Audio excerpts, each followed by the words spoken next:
Other shows we have for you to enjoy at myclassicradio.net. The Avengers was most certainly not a household name in South Africa prior to the radio series. With no national television service until 1976, the mechanism simply was not present in the country to show television programs to mass audiences. While many other countries reveled in the filmed adventures of John Steed and company, South Africa was not equipped to join in the fun. The series took Britain by storm and made a major impression in the American markets, being that greatest of rarities, a British series given a network transmission slot.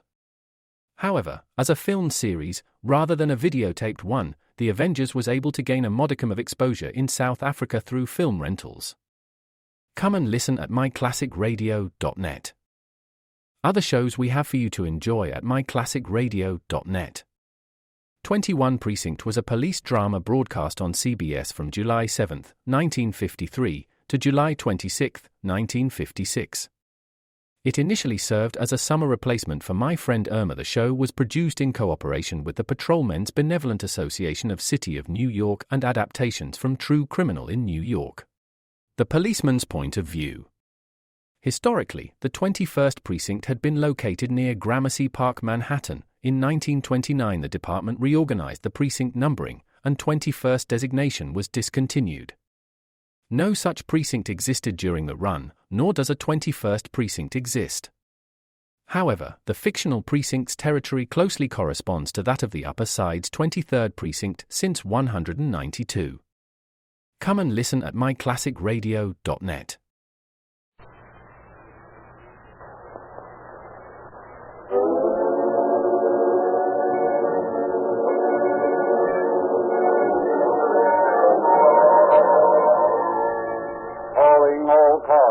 Copyrighted program created by the Rio Grande Oil Company. Calling all cars, attention all cars, attention all Contra County, Contra Costa County Sheriff's cars, broadcast 117. All cars pick up any person attempting to pawn watches or diamonds, or having blood stains on the clothing.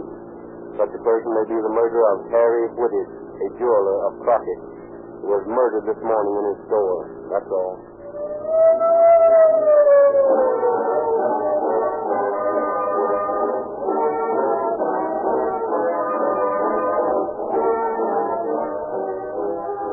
Tonight's true crime drama starts in Northern California, where two of the largest cities, Oakland and Berkeley, specify that all police, fire, and emergency cars must use Rio Grande cracked gasoline exclusively. The play ends in Phoenix, Arizona, where all sheriff's cars of Maricopa County are also powered by Rio Grande cracked gasoline. In fact, everywhere it is sold, Rio Grande cracked gasoline powers more police and emergency cars than any other brand. Leading cities specify Rio Grande because their tests have proved that the exclusive passive cracking process makes the liveliest, fastest, and most powerful gasoline. Rio Grande's cracking actually breaks up the atoms so that every drop burns without waste. And now Rio Grande has added extra refining processes which extract all lazy, sluggish elements from cracked gasoline, leaving concentrated energy. These costly extra processes give Rio Grande crack the extra speed and power which you know as police car performance. Although it costs us more per gallon to make this finer gasoline, it costs you no more.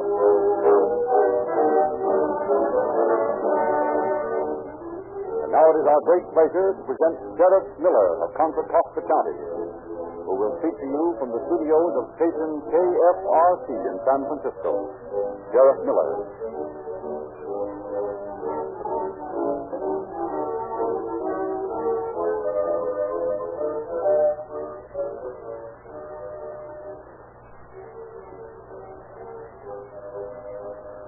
Good evening, ladies and gentlemen. Much of the work of catching a criminal is just that. Work. Hard work. Days upon days of it.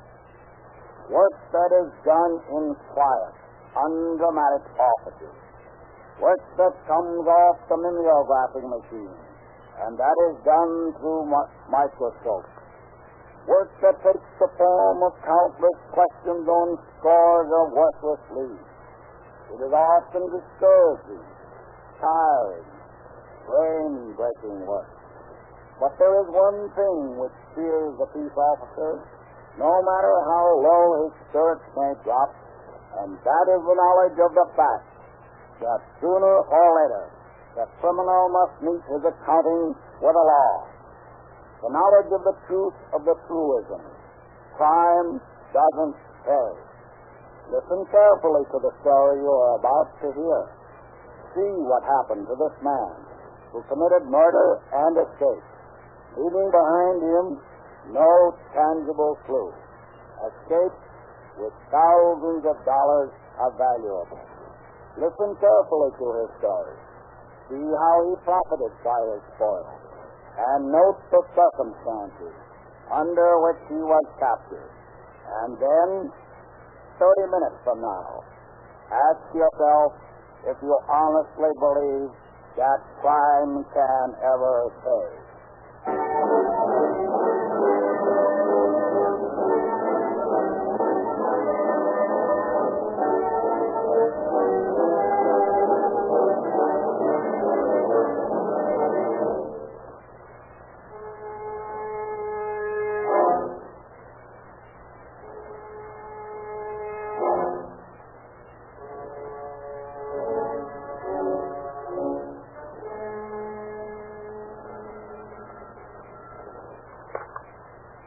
Across the county sheriff's office.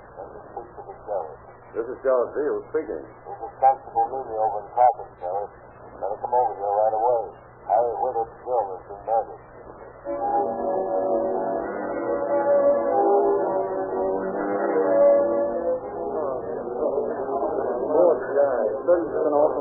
Have we notified his wife? I don't know. Here comes the sheriff now. Where is the body, Constable? Back here in the optical room.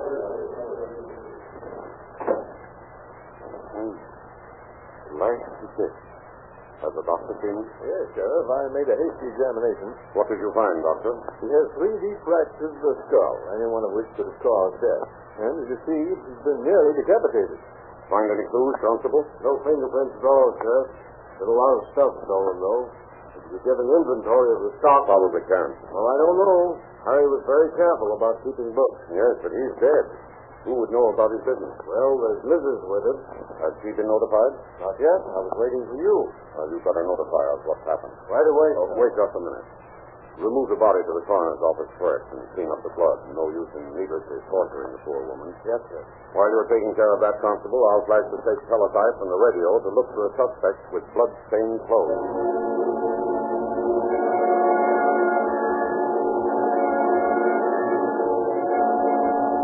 Over police radio and along the state police teletype, the news of the crime is carried to every peace officer in California.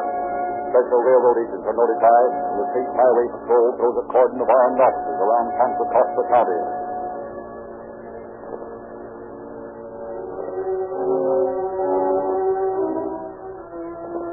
Meanwhile, the constable Mooney goes the painful task of informing Mrs. Whitted of her husband's murder. The gentle lady, prostrated with grief, nevertheless manages to pull herself together when the constable explains that the officers are in need of her help in their work of apprehending the killer. A little while later, she accompanies the constable to her husband's store. Yes, this is Mrs. Whitted. I appreciate your coming down at this time, Mrs. Whitted.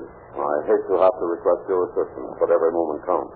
Yes, I understand, Sheriff. I'm quite willing to help you. Although I don't know what good it will do when Harry's gone. Well, we must do everything we can to catch the criminal. Was he? Did he die quickly, Sheriff? Oh, was he insane? I'm sure he died quickly, ma'am. Why can't I see him? The constable said he gave orders. Just a matter of form, ma'am. He's at the coroner's. An autopsy, you know. You may see him soon. He was all I had, Sheriff. All I had in this world. Ma'am, I understand. Now, if you would just answer a few questions. Yes, of course. I'm sorry, Sheriff. Now, apparently, many things have been stolen from the showcases, and the safe has been rifled.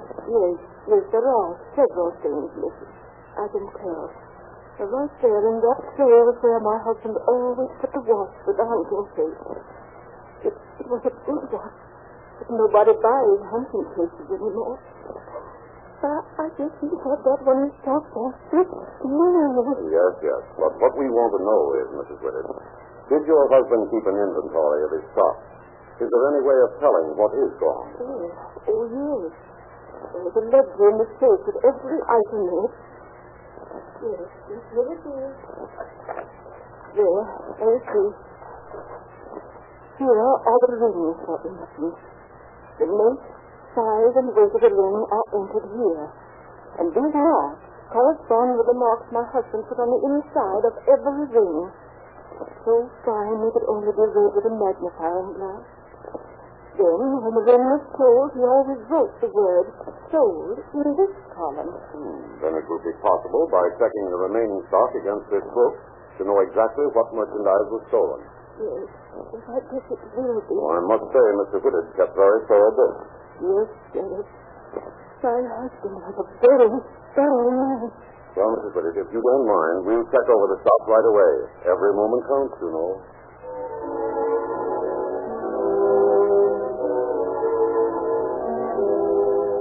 And so the widow of the murdered jeweler checked her husband's stock with the sheriff, choking back the tears as piece by piece recalled some intimate detail of her life.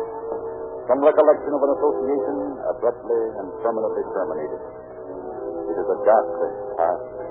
But the brave woman sees it through, and hours later the sheriff is in possession of his first real clue, a complete list of the stolen goods. That afternoon he checked with his deputies at headquarters. Boys, I'm having a list of stolen goods mimeographed. And by tomorrow morning it will be in the hands of the pawn shop details of every police department in the state. That ought to be our biggest single help. Sooner or later, this guy will have to pawn some of the stuff.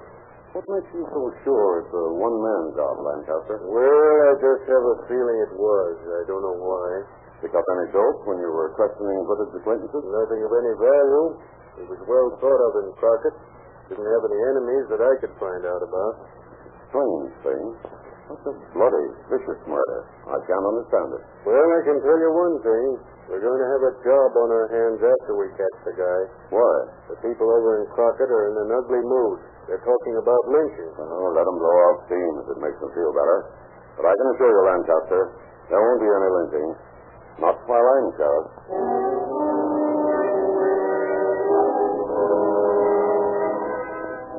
More than 2 weeks passed by, while the citizens of Crockett cool off, and no news is heard from Sheriff Neal's list of stolen goods. 17 days after the crime, the sheriff prepares a second list and broadcasts this one to every police department in the United States. But still there's no reply. And then, 26 days after the murder, the sheriff calls Deputy Joe Joseph into his office. Joe, some of our stolen goods in that Whitted murder has shown up at last. Good. What is it? Los Angeles. I just got a wire from Chief Steckel. They picked up a ring and watch that were pawned at the Castle Loan Company. I want you to go down there and find out all about it. Yes, sir. I'm on my way right now.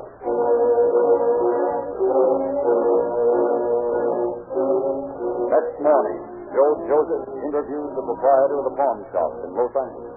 I want to look at that ring and watch you're holding for the police department. And who are you? Deputy Sheriff Joseph of Contra Costa County. Oh, yeah, they said you was coming in. Well, here's the stuff. When were they pawned? December 20th.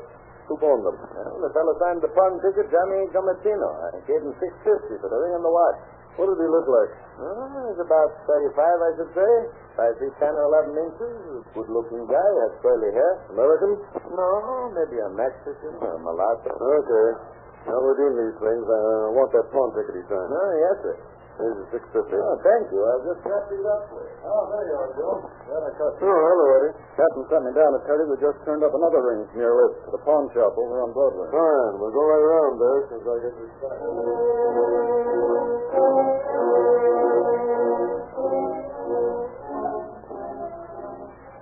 What name did the man use who pawned this ring? Well, let me see now. It is right here on the pawn ticket. Mike Havilov. Let me see that ticket. All right. Mm-hmm. All right. I'll redeem the ring and take the ticket with me. What did this Mike Avilas look like? Well, I'll tell you. Not a Mexican. I don't know. He was a good-looking fellow with black curly hair, but he got 35 years old, I think. Well, I guess he's about 5 years.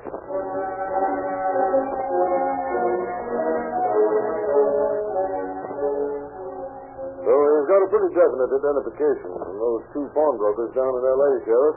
And I've experted the handwriting on the two pawn tickets, and the names Johnny Damasceno and Micah Phillips are in the same handwriting. Good. I'll run off another list of stuff, including a description of our suspect. I knew he wouldn't lay low too long. Sheriff Vale speaking. Sheriff, this is the constable that lives together. Yes? See, there's a bus driver by the name of Caldwell on the run between Santa Cruz and San Jose. He bought a watch listed on your circular. That's fine. Where can we find him? Probably at the station or San Jose. Okay, Constable. Thank you very much. Joe, I want you and Bill and Dick Jocelyn to go down to San Jose. Find a bus driver by the name of Caldwell who's on the Santa Cruz run. He's got one of those watches. Okay. Now we get the boys and we get started right away.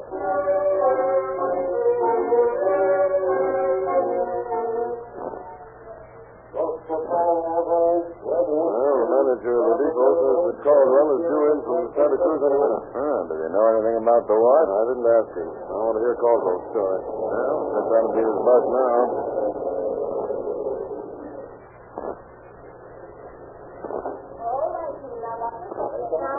All right, come on, let's talk to him. Okay. Just a minute, buddy. I want to talk to you. Yeah? What about? You bought a watch the other day, didn't you? What of it? No, don't get stuff. We're officers from Contra Costa County. Well, let's just... Mind letting us look at that watch? No, here it is. Got that list, Jack? Yeah. Right here. Elton, 17 Jewel. Movement number 67309-652. 67309. Yeah, here it is. Where did you get this watch, buddy? Oh, a guy that rides a bus now and then offers it to me for $8. This watch is worth over 50. Didn't you suspect anything when he offered it for 8? No. Only I was afraid it wouldn't pass the railroad inspection. He said it would. So we took it across the street to the jewelers, and he said it was okay. When I asked the boss to give me an answer, Chester said it was hot. He told me it wasn't. But he wanted in a poker game. Well, the watch is hot. Red hot. Where's this person sold to you? I know his name. I've seen him just a few times when he rides the Santa Cruz run with me. What does he look like? Well, he's excellent, maybe. Black curly hair. He's about 5'10" and weighs about 170. That's right. How'd you know? We know a lot about him, but we don't know his name. So you can't help us out on that? No, I can't. A friend of mine down in Santa Cruz knows him, I think. You might ask him. What's his name? Stanley Lentz. He hangs out at the Pacific Pool Hall. Okay. So you better get Chief Black to help you look over the pawn shops here in San Jose. All right. Bill and I will go down to Santa Cruz and see Mr. Lentz.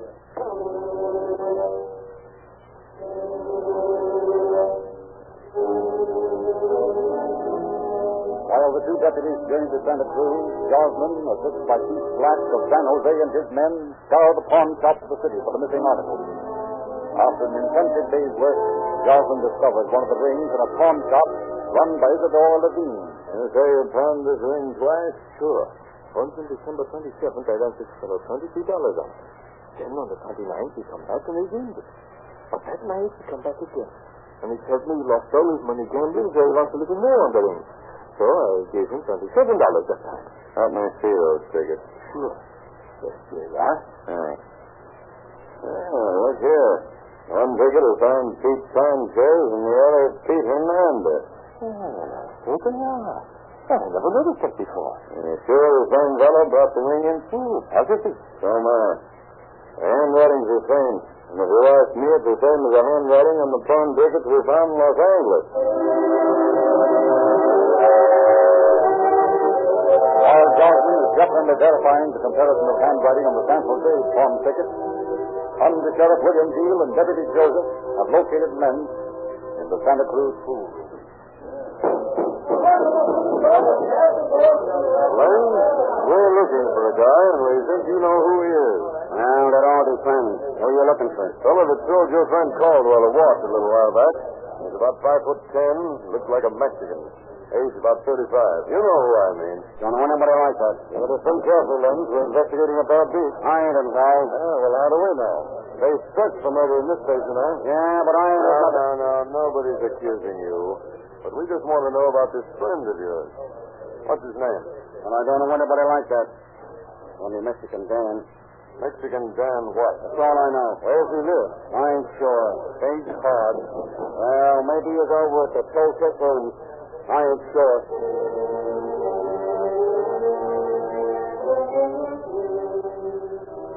The two officers followed the lead to the Toltec room, a seedy slop joint in a disreputable section of town.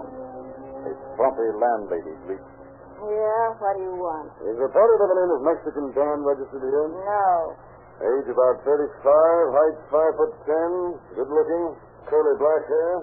You're sure he isn't here? You're Toppers, ain't you? Mm-hmm, that's right.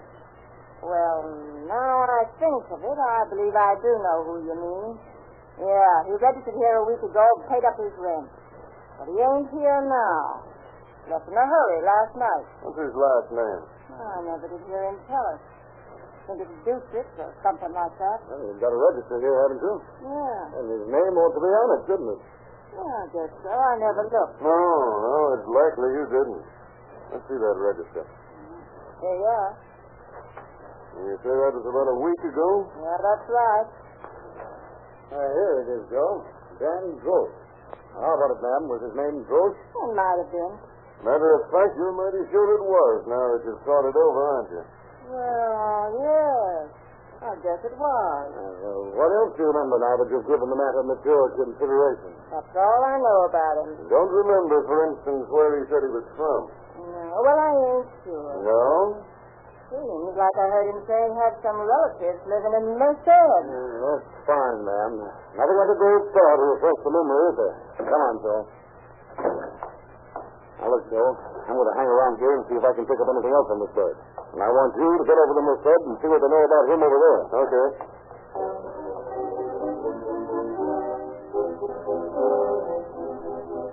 Next morning in Merced, Deputy Joseph looked up his old friend, Officer Louis Fragle. Hello, Louis. Well, Joe, what the devil are you doing down here? A little official business. Yeah. Sit down. Here, have a cigar. Thanks. Your business anything I can help you with? Yes, it is, Louis. Shoot. You know a fellow from around here by the name of Dan Gross? Dan Gross? Sure, I know him. He was born right here in Merced. I've arrested him plenty of times. He never had a break in life. Father was a Negro, mother a Mexican. Mother died when he was a baby and left him to shape pretty well for himself. He's been mixed up in a lot of small jobs, robberies and the like. Not a danger character, though. I'm afraid you're wrong there, Louis. Looks like he's a murderer. What? Dan, a murderer? Oh, no, Joe, you must be wrong. Yeah, we got good reason to suspect he's the fellow who killed that old jeweler up in Crockett last month. Well, it just goes to show you can never be sure. We're going to get a look at his record, Louis. Well, they got it on file at the sheriff's office down in Fresno, but I can't help feeling you'll find you're wrong. Why, I always looked upon Dan as a sort of important. Deputy Joseph rushes to Fresno, obtains a copy of the criminal record of Dan Gross, and returns to report to Sheriff Field in Martinez. Well, Sheriff, I think we've got an identification at last. Fine. What is it? A man named Dan Gross from Merced sold that watch to the bus driver in San Jose. His signature on the hotel register and the signature on his criminal record, which I got in Fresno this morning, tallies with the handwriting on all his pawn tickets. Now, just look at this record. Petty larceny, robbery, forgery, grand theft, reform schools, county jails, penitentiaries. And here's his picture and complete fingerprint classification. Well, at last we've got what we're looking for. I'll get out new circulars describing this man as the murderer, and I'll have them in every police station and post office in the United States and Canada by the end of the week. Well, sometimes I wonder how much attention people pay to those men-wanted circulars. Well, this time I'm going even further. How's that? I'm going to have the story of the murder and these pictures cut up and make maps from them. And I'll send those maps to every newspaper in the country asking them to give the story prominent space. That's a good idea. I'll make a policeman out of every man, woman, and child in this country. But I'm not going to stop until I send this bird where he belongs.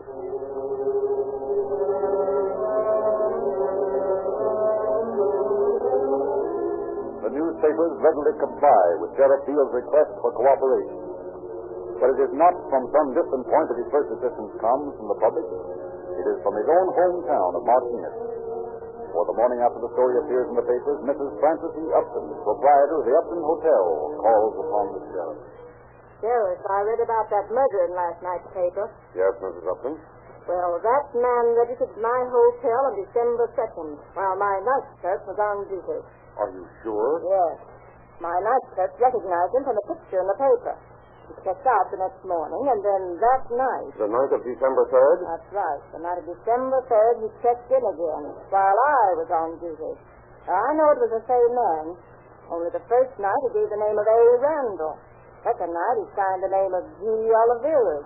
Did you bring the register with you? No, I didn't know you'd be wanting... Well, never mind. I'll send a man over to your place to look at it. I want to compare those signatures with some others I'm collecting. If you're positive that this is the man, Mrs. Upton, then you've helped us a great deal.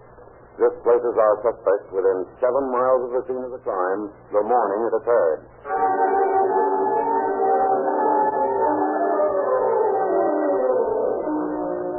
The signatures on Mrs. Upton's register do closely resemble the handwriting of the signatures on the pawn ticket.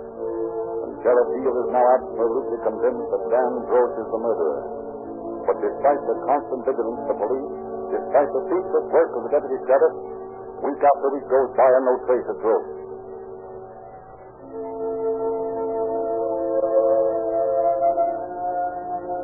Then, one chill February dawn, 2 shabbily dressed men are shuffling along the deserted streets of Phoenix, Arizona. I tell you, Dan, this life's a bunk. The cops kick you out of El Paso and the brakeman kicks you off a train in Tucson. The cops kick you out of Tucson and the shack kicks you off at Phoenix. I wonder how long it'll be before we get kicked out of Phoenix. I don't care. I wouldn't care about anything if we could only get some grub in me. Yeah, maybe if we got something to eat, we wouldn't be so cold. Yeah. You know, Dan, we ain't dumb. Why don't we team together and knock over a bank or something? Then we could eat for a while. Hot dough don't stick with you. What do you mean? Oh, I don't know, but I pulled a job a couple of months back. Got away with a nice coat full of hot jewelry, but it never done me no good. What do you mean? Oh, I pawned a few pieces, and I figured I was hot. So I started to El Paso, and I went into an old pal of mine. I used to know in the big house. You know what that dirty so-and-so done? No, why? Well, while I was sleeping one night in the jungle outside of Lordsburg, New Mexico, he swiped my poke and took it on the lam. Can you imagine that? The dishonest rat. Yeah. Hey, Harry, look. What? There's a bread wagon standing in front of that grocery store, and the driver's going around back. Let's have myself some breakfast. Okay. You keep your eyes open for the driver, and I'll snatch some down. All right. Coast clear? Clear.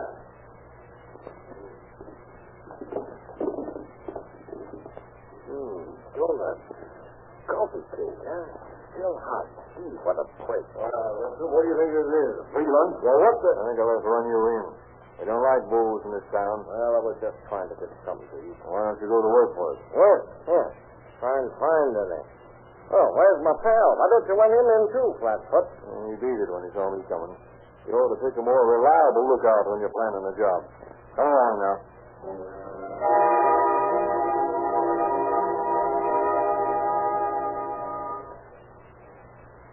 What you got this guy, Tom, a drunk? No, Sergeant. Caught this one stealing bread from a bakery wagon. What's your name? Dan Francis. What? Dan Francis. Sure it isn't Dan Gross. What? No, it's Dan Francis. You did a good job this morning, Tom. Probably earned yourself a little reward. Oh, what do you mean? This man is wanted in California for robbery and murder. Hey, what are you talking about? Look up there on the wall. There's a nice picture of you. And in case you can't read, it says, wanted for murder and robbery, Dan Gross.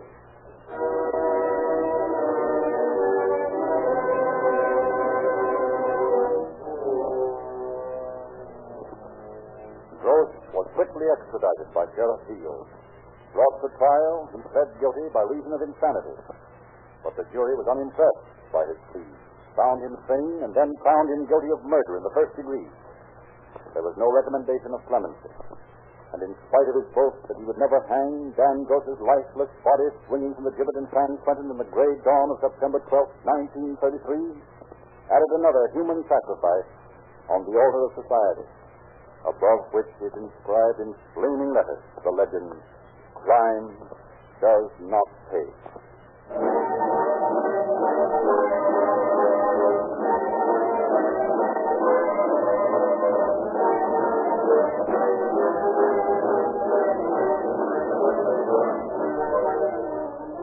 There are several million motorists listening tonight who were induced by this broadcast to try Rio Grande cracked gasoline.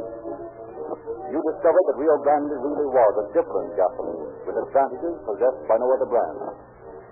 Now will you accept our sincere recommendation and another superior value?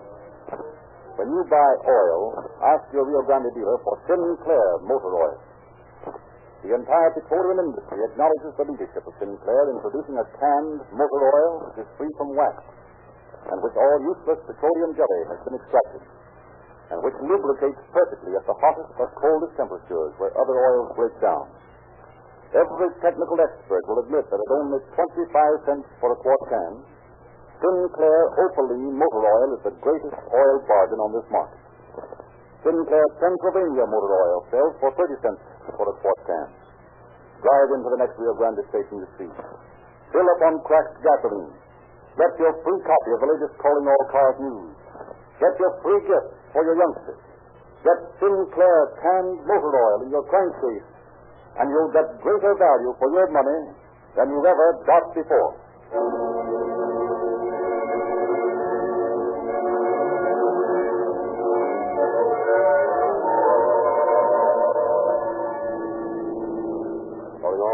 Attention all cars. Attention all Contra Costa County Sheriff's cars. Cancellation broadcast 117 regarding a murder in Crockett. Suspect in this case is now in custody. That's all.